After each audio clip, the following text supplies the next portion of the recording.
বিরোধী দলে থাকলে তাকে সিআইডি অফিসে যেতে হবে।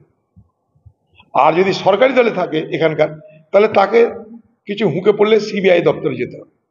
সিআইডি রাজ্যের, সিবিআই কেন্দ্রের। এখানেও আরেকটা কেন্দ্র রাজ্য সংঘর্ষ। কে খুন করলো, সে খুনি ধরার আগে এখন থেকে শুরু হয়ে গেল পালা।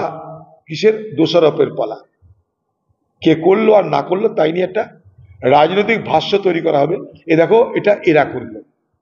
খুনি রাতারাতি ধরা পড়ে গেল, খুনি আদালতে উঠে গেল, খুনির বিচার শুরু হয়ে যাবে, খুনি বেলও পাবে। যদি তৃণমূল হয় তাড়াতাড়ি বেল পাবে, বিজেপির একটু দেরি হবে। ওই এলাকার সবাই জানে কে খুন করছে, কেন খুন হচ্ছে, খালি পুলিশ জানে না। একটা ধরতে হয়, ধরে নিয়েছে, অসুবিধা কি আছে? একটা ধরতে ধরে নিয়েছে, কদিন পর বেলও পাবে, ভাটপাড়াতেই থাকবে। খুন খারাপি সেখানটায় সরকারি দলের অন্তর্দ্বন্দ্ব হতে পারে, সরকারি দল বিজেপির মধ্যে মারামারি হতে পারে, কিন্তু খুন খারাপি বন্ধ হচ্ছে না। কারণ যাই থাক, আমরা দেখব খুন খারাপি বন্ধ হোক।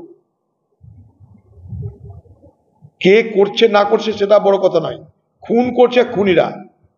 সে খুনির জাত ধর্ম পার্টি দেখার কোনো দরকার নেই পুলিশের। কিন্তু এই খুনকে কেন্দ্র করে আবার সরকারি দলের প্রতিহিংসা চরিতার্থ করবার রাস্তাও খুলে যায়, সেটাও দেখতে হবে। সরকার প্রকৃত খুনিকে ধরুক, কিন্তু খুনের ঘটনায় কেন্দ্র করে তার রাজনৈতিক প্রতিহিংসা চরিতার্থ করবার জন্য কোনো নির্দোষকে দোষী বানিয়ে সরকার তার নিজের ছবি হয়তো মানুষের কাছে স্পষ্ট করার চেষ্টা করলো, তাতে কিন্তু খুনের বা খুনের বাতাবরণের জন্য মানুষের মধ্যে যে ভয় আতঙ্ক, তা কিন্তু বন্ধ হবে না। এখন ব্যাপার যে অর্জুন সিং যদি তৃণমূল করতো, তাহলে সিআইডি কে অর্জুন সিং এর বাড়িতে এসে জিজ্ঞেস করতে হতো যে ভাই এখানে খুনটা হলো, অর্জুন দা আপনি কি কিছু জানেন, একটু আমাদেরকে সাহায্য করুন না। যেহেতু এখন বিজেপিতে চলে গেছে, ওর অর্জুন সিং এ যেতে হতো সিআইডিতে। এই ফারাক। বিরোধী দলে থাকলে, আমি অর্জুন সিং বিজেপি করে তার প্রতি আমার কোনো দরদে কথা বলছি না, কিন্তু বিরোধী দলে থাকলে তাকে সিআইডি অফিসে যেতে হবে। আর যদি সরকারি দলে থাকে এখানকার, তাহলে তাকে কিছু হুঁকে পড়লে সিবিআই দপ্তরে যেতে হবে। সিআইডি রাজ্যের, সিবিআই কেন্দ্রের। এখানেও আরেকটা কেন্দ্র রাজ্য সংঘর্ষ। কে খুন করলো, সে খুনি ধরার আগে এখন থেকে শুরু হয়ে গেল পালা। কিসের? দোষারোপের পালা। কে করলো আর না করলো তাই নিয়ে একটা রাজনৈতিক ভাষ্য তৈরি করা হবে। এ দেখো, এটা এরা করলো। খুনি রাতারাতি ধরা পড়ে গেল, খুনি আদালতে উঠে গেল, খুনির বিচার শুরু হয়ে যাবে, খুনি বেলও পাবে। যদি তৃণমূল হয় তাড়াতাড়ি বেল পাবে, বিজেপির একটু দেরি হবে। তো অনেক আগে হওয়া উচিত ছিল কয়লাকাণ্ডের এই তদন্ত, তার রিপোর্ট হচ্ছে, জানি না সেই চার্জশিট কি হবে, তাতে প্রকৃত দোষী ধরা পড়বে কিনা। কারণ এখানকার যারা দোষী কয়লাকাণ্ডে, শিক্ষক দুর্নীতি কাণ্ডে, যে কাণ্ড হোক, রেশন দুর্নীতি, কারণ বাংলায় শিক্ষা দুর্নীতি, স্বাস্থ্য দুর্নীতি, আবাস দুর্নীতি, রেশন দুর্নীতি, দুর্নীতিতে বাংলা ছেয়ে গেছে। তার সঙ্গে কয়লা দুর্নীতি। কয়লা সরাসরি রাজ্যের বিষয় নয়, কিন্তু সেখানে রাজ্যের তো মদত আসেই, না তো কয়লা চুরি হবে কি করে। তাই স্বাভাবিক কারণে আমরা দেখব কার বিরুদ্ধে কি অভিযোগ আছে, সে অভিযোগের পিছনে কতটা দম আছে, যুক্তি আছে, তাতে কি হতে পারে, তারপর আমরা কোনো মন্তব্য করব। প্রথম কথা আছে যে এ বাংলায় বাস চলাচলের জন্য জনসংখ্যার ভিত্তিতে যে রাস্তা, তার যে রেশিও হওয়া দরকার, জনসংখ্যার পরিপ্রেক্ষিতে অনুসারে যে রাস্তা হওয়া দরকার, সেই রাস্তা এখানটায় নেই। এক। দু নম্বর হচ্ছে রাস্তার পরিচর্যা নেই, অর্থাৎ রক্ষণাবেক্ষণ নেই। 3 নম্বর, পশ্চিমবঙ্গের রাস্তায় যত্রতত্র বাম্পার। 4 নম্বর, এখানে তৃণমূলের সঙ্গে সম্পর্ক থাকলেই বা সরকারি দপ্তরে কিছু পয়সা করে দিলে যে কেউ লাইসেন্স জোগাড় করতে পারে। ফলে যারা ড্রাইভার হয়েছে তাদের যোগ্যতা কতটা, তার কিন্তু পরিমাপ এখানে হয় না। তাদের যোগ্যতা পরিমাপ হয় সে কত ঘুষ দিতে পারছে বা সে কতটা সরকারি দলের সঙ্গে যোগাযোগ আছে। ফলে এখানে বাস যাত্রায় দুর্ঘটনা বাড়বে, এগুলো তার মুখ্য কারণ। পশ্চিমবঙ্গে এটাই হবে।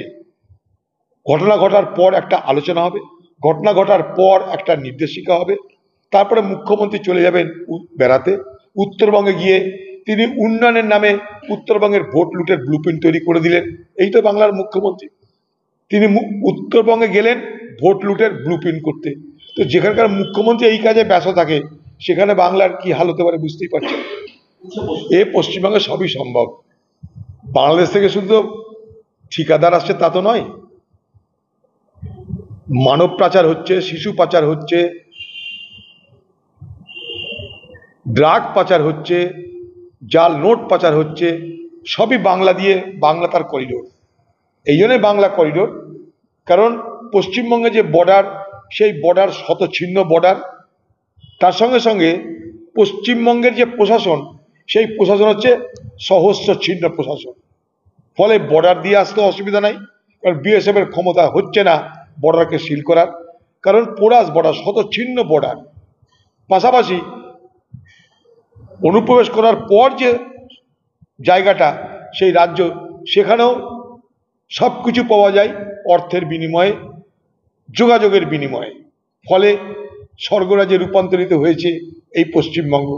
ফলে এই ধরনের অবাধ কারবার থাকলেও অবৈধভাবে সে কারবার চলছে, কারণ বাংলার সরকারের সৌজন্যে। দেখুন, পৃথিবীতে এই সাইবার ক্রাইম যাকে বলে, সেটা সারা পৃথিবী জুড়ে হচ্ছে, এটাতে কোনো দ্বিমত নেই। সারা ভারতবর্ষেও হচ্ছে, তাতেও কোনো দ্বিমত নেই। কিন্তু পশ্চিমবঙ্গে যে ট্যাব কেলেঙ্কারি, সেই ট্যাব কেলেঙ্কারিতে স্কুলের শিক্ষক, প্রশাসক তারা জড়িয়ে যাচ্ছে, এটাই আমাদের দুশ্চিন্তার কারণ। আমার বক্তব্য, ট্যাবের জন্য টাকা না দিয়ে ট্যাব কিনে ছাত্রদের মধ্যে বন্টন করা উচিত। যেমন এখানে সবুজ সাথী প্রকল্প চালু করেছিল বাংলার মুখ্যমন্ত্রী। ভালো হোক খারাপ হোক, সাইকেল ভাঙা হোক, সাইকেল গোটা হোক, সাইকেলটা পাচ্ছিল। তো টাকার বদলে ট্যাব কিনে দেওয়া কেন হচ্ছে না? মেটেরিয়াল দেওয়া হোক, ইন কাইন্ডে দেওয়া হোক, টাকা না দিয়ে তার পরিবর্তে ট্যাব কিনে দেওয়া হোক ছাত্রছাত্রীদের। এটা মনে হয় সব থেকে ভালো, ছাত্রছাত্রীদের সুবিধার্থে হতে পারে।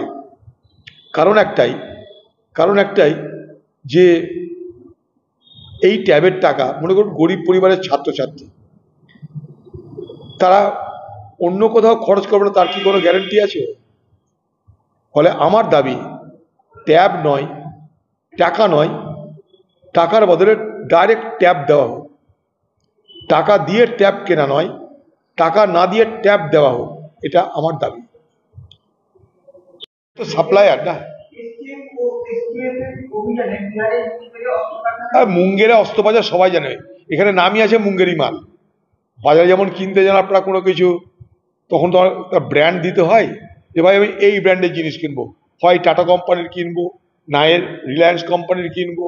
কিন্তু এ বাংলায় যারা অপরাধ জগৎ, তাদের কাছে যদি আপনি যান, তারা বলবেন আপনার কি লাগবে, মুঙ্গেরি মাল লাগবে না দেশি মাল লাগবে। তো মুঙ্গেরি অস্ত্র এ বাংলার অপরাধী জগতের কাছে একটা ব্র্যান্ড, সেটা নতুনত্ব কিছু নেই, চলছে। হ্যাঁ, তা তো হবেই। এবং দেখবেন যে সেই কারখানার মালিকের সঙ্গে কোনো না কোনো হবে তৃণমূলের যোগ আছে। আমি এখানে বসে বসে বলে দিচ্ছি, নাহলে এটা সম্ভব না কখনো। তৃণমূলের যোগ না থাকলে এটা সম্ভব না। আমি জানি না, কিন্তু কোনো না কোনো তৃণমূলের যোগ থাকতেই হবে। অপরাধ আর তৃণমূল এখানে অঙ্গাঙ্গিভাবে জড়িত।